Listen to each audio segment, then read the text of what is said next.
ঈদযাত্রায় স্বজনদের সঙ্গে আনন্দ ভাগাভাগি করতে বাড়ি ফিরছে মানুষ। যানজট নিরসন ও ঘরমুখী যাত্রীদের নিরাপত্তায় কাজ করছে আইনশৃঙ্খলা বাহিনী। ভোর থেকেই ঢাকা ময়মনসিংহ মহাসড়কের ভোগড়া বাইপাস থেকে চান্দনা চৌরাস্তা পর্যন্ত সড়কে গাড়ি ও মানুষের চাপ বেড়ে যায়। এতে ধীরগতিতে চলাচল করছে যানবাহন। এই ঈদে জামা জুতো অ্যাক্সেসরিজের ডিসকাউন্ট।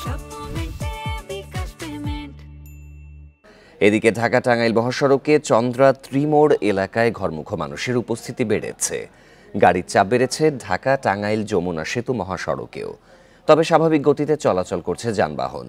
সেতু কর্তৃপক্ষ জানায়, দ্রুত টোল সংগ্রহ করতে 7টি বুথে নিরবিচ্ছিন্ন টোল আদায়ের ব্যবস্থা করা হয়েছে।